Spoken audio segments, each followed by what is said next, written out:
Cinema ಸ್ಟೈಲ್ನಲ್ಲಿ ಕಾಟ ಕೊಡ್ತಿದ್ದ rowdy sheeter ಮೇಲೆ ವ್ಯಕ್ತಿ ಹಲ್ಲೆ ಮಾಡಿದ ಘಟನೆ ಕೋಣನಕುಂಟೆಯ ಆರ್ಆರ್ ಬಾರ್ನಲ್ಲಿ ನಡೆದಿದೆ. ಸುಖೇಶ್ ಎಂಬ ರೌಡಿ ಶೀಟರ್ ಮೇಲೆ ಆರೋಪಿ ಪವನ್ ಗ್ಯಾಂಗ್ ಬಾಟಲ್ನಿಂದ ಹೊಡೆದು ಅದೇ ಬಾಟಲ್ ಪೀಸ್ನಲ್ಲಿ ಚುಚ್ಚಿ ಹಲ್ಲೆ ಮಾಡಿದ್ದಾನೆ. ಈ ಹಿಂದೆ ಪವನ್ಗೆ ಸುಖೇಶ್ ಕಾಟ ಕೊಟ್ಟು ಮನೆ ಬಿಟ್ಟು ಓಡಿಸಿದ್ದಂತೆ.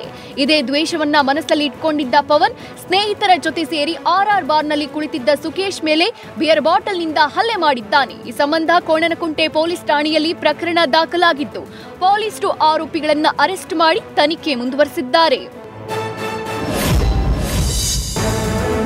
ಗುತ್ತಿಗೆ ತಗೊಂಡು ಕೆಲಸ ಮಾಡದಿದ್ದ ಗುತ್ತಿಗೆದಾರನಿಗೆ ಬಿಬಿಎಂಪಿ 50,000 ದಂಡ ವಿಧಿಸಿ ಶಾಕ್ ಕೊಟ್ಟಿದೆ. ಕಂಠೀರವ ಸ್ಟೇಡಿಯಂ ಹತ್ರ ರಾಜಕಾಲುವೆಯ ವಾರ್ಷಿಕ ನಿರ್ವಹಣಾ ಕಾಮಗಾರಿ ಮಾಡದ ಹಿನ್ನೆಲೆ ಬಿಬಿಎಂಪಿ ಕಾರ್ಯಪಾಲಕ ಅಭಿಯಂತರ ಗುತ್ತಿಗೆದಾರ ವಿ ವಾಸುಗೆ 50,000 ದಂಡ ಹಾಕಿದೆ.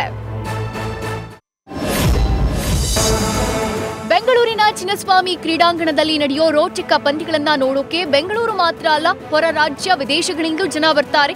ಹೀಗಾಗಿ ಪ್ಲಾಸ್ಟಿಕ್ ಮುಕ್ತ ಮಾಡಬೇಕು ಅಂತ ಸಾಹಸ್ ಎನ್ಜಿಒ ಮತ್ತು SWMRT 2 ಸಂಸ್ಥೆಗಳು ಕ್ರೀಡಾಂಗಣಕ್ಕೆ ಬರೋ ಅಭಿಮಾನಿಗಳಿಗೆ ಹಾಗೂ ಬೀದಿ ಬದಿಯ ವ್ಯಾಪಾರಿಗಳಿಗೆ ಪ್ಲಾಸ್ಟಿಕ್ ಬಳಸಿ ಎಲ್ಲೆಂದರಲ್ಲಿ ಬಿಸಾಡಬೇಡಿ, ಕಸದ ಡಬ್ಬಿಗಳಿಗೆ ಹಾಕಿ ಅಂತ ಜಾಗೃತಿ ಮೂಡಿಸಿದ್ದಾರೆ. ಬೆಂಗಳೂರಲ್ಲಿ ಮುಂದಿನ 1 ವಾರ ಮಳೆಯ ಮುನ್ಸೂಚನೆ ಇದೆ. ಮೇ 7 ಮತ್ತು 8ರಂದು ಗುಡುಗು ಸಿಡಿಲಿನಿಂದ ಕೂಡಿದ ಆಲೆಕಲ್ಲು ಮಳೆಯಾಗುವ ಸಾಧ್ಯತೆ ಇದೆ. 2 ದಿನಗಳ ಕಾಲ ಆರೆಂಜ್ ಅಲರ್ಟ್ ಘೋಷಣೆ ಮಾಡಲಾಗಿದೆ. ಬೆಂಗಳೂರು ಸೇರಿದಂತೆ ದಕ್ಷಿಣ ಒಳನಾಡು ಜಿಲ್ಲೆಗಳಲ್ಲೂ ಭಾರೀ ಮಳೆಯಾಗುವ ಸಾಧ್ಯತೆ ಅಂತ ಹವಾಮಾನ ಇಲಾಖೆ ಎಚ್ಚರಿಕೆ ಕೊಟ್ಟಿದೆ.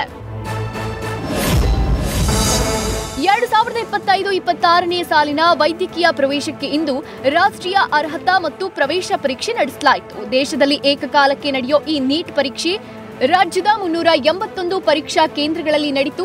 1.49 ಲಕ್ಷ ವಿದ್ಯಾರ್ಥಿಗಳು ಪರೀಕ್ಷೆಗೆ ಅರ್ಜಿ ಸಲ್ಲಿಸಿದ್ರು. ಮಧ್ಯಾಹ್ನ 2 ಗಂಟೆಯಿಂದ ಸಂಜೆ 5 ಗಂಟೆವರೆಗೂ ಪರೀಕ್ಷೆ ನಡೆಸಲಾಯಿತು. ನ್ಯೂಸ್ ಫಸ್ಟ್ ನಿರ್ಭೀತಿಯಿಂದ ನಿಮ್ಮ ಪರವಾಗಿ.